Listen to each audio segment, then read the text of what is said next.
I'm here today to influence you to try something new.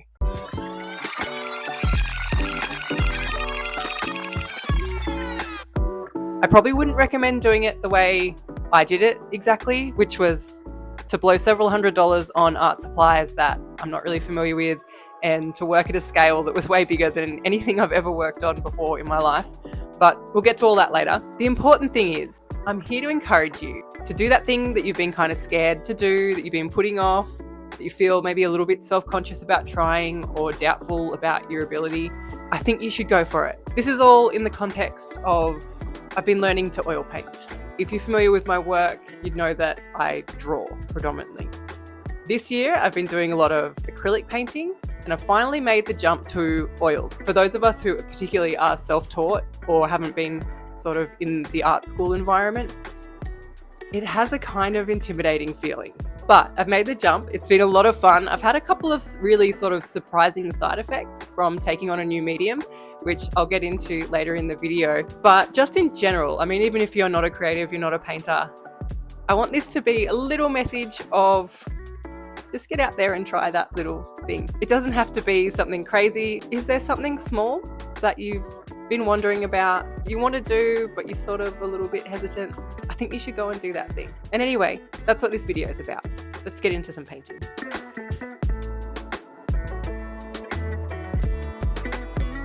So now that we've seen entirely enough of my big silly head talking, let's get to the most pressing question, which is, should you learn to oil paint? My short answer is yes, but right now I'm just going to talk about what's happening on screen at the moment. I did some underpaintings for my work, and I really just always want to leave it at this stage where things look kind of cool, but they're not yet overworked and kind of existing as like an unanswered question. With this one, I did something dumb in my sketch, the actual drawing that goes underneath. The marker that I was using ran out of ink, and then I swapped to trying to use a black permanent marker. I have no idea why, and I just had to battle that for the rest of the painting. So try to avoid silly things like that. That was painful for no reason.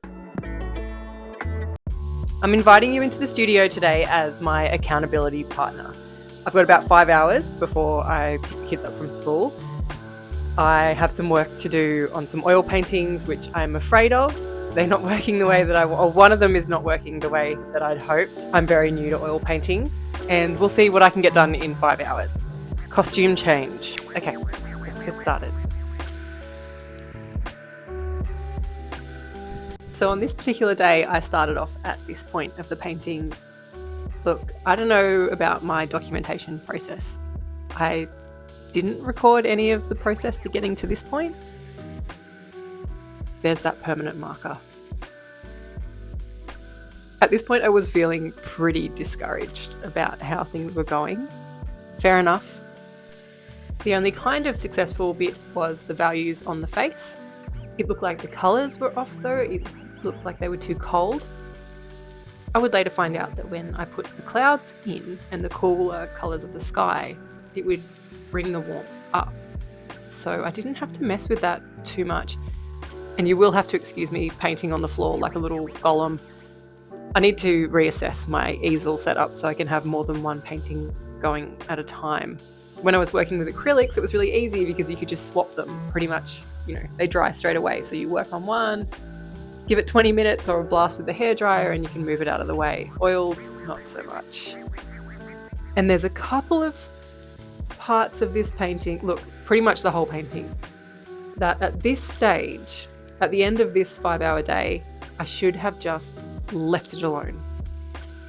We're going to find out later that I cannot leave things alone, and I fiddled and tweaked until this just about drove me crazy. But I'm pretty sure there's a saying out there that there's no way to know where the edge is if you don't go over it. So we'll take it as that, I guess. But look, some of these cows were so cute, and the brush strokes were perfect, and Jed the horse, his chest and front legs were looking good. I'm going to come back and ruin it all later. So while I'm talking about all these petty frustrations of painting, I should say that one of the weird side effects of practicing painting so much was that when I went back to my sketchbook and started drawing like I sort of normally would, my awareness of shapes and where things were in relation to each other was way, way sharper than it was before. And I think that comes from trying to paint realism, from trying to paint what is there and not what you think is there. So that was an interesting turn up for me. All right, I've got about 4 hours to paint today. So I'm going to get stuck straight in. I'm going to start on the big one first, and then I'm going to work on the little one, hopefully, if I have any time left. I've got a lot to do on the little one. The big one I'm not as worried about yet. But I got to get started. So one of the big things to consider when you're jumping from acrylics to oils is ventilation and gloves, and being mindful that some of the pigments, especially the cadmiums, are quite toxic. And I will caveat again, I'm a beginner, so I don't really know too much about all this. I'm just cautious and would caution you to do the same and to research what you can and talk to your local paint seller. Or what I'm going to do is try and find some local painters and join in with them, or even try and find a local mentor in my area, which is a little bit hard because I live in kind of a isolated rural area, but I think there are quite a few painters around here, so I'm going to endeavour to find myself a little guide, I think. Speaking of company, this is my neighbour's dog. Hello.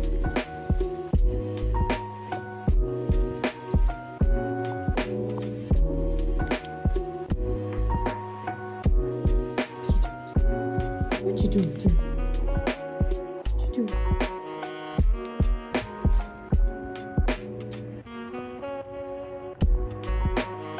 Oh, the other thing that I wanted to talk about was the scale that I worked at.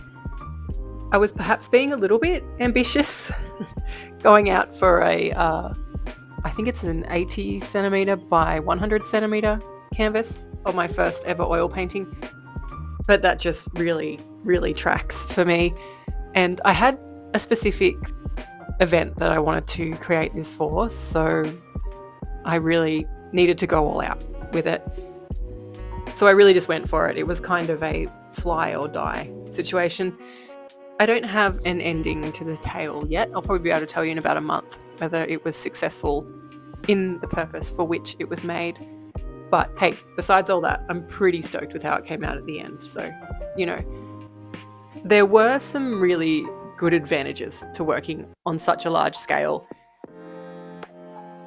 With the smaller painting, I really started to get frustrated down in the details, kind of nitpicking things and overworking, the traditional pitfalls of artists trying to figure out what they're doing. The big one, it was a lot easier to just let stuff go and leave it alone a little bit. At the end, there were parts I overworked, probably more to do with the sky that I'm working on at the moment on the screen. I just couldn't quite get that how I wanted, but that was more an issue of skill rather than anything to do with the scale. So I probably really wouldn't discourage you from working huge if that's what you're comfortable doing. And look, now I'm messing around with the sky on this one. I've repainted the sky probably 3 or 4 times, and I'm still not quite sure if I'm not going to go back and do it again. But there is an advantage to working big, I think, and just giving yourself a little bit of space to wiggle.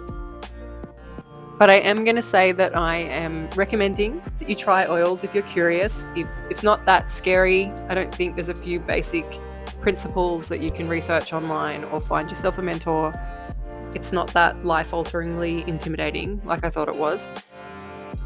I think what it might be life-altering for, though, is for my creative practice. I was so blown away by how much my drawing approach changed over a couple of weeks, and I'm really, really excited to keep working on new paintings and just seeing exactly how far I can push a new medium.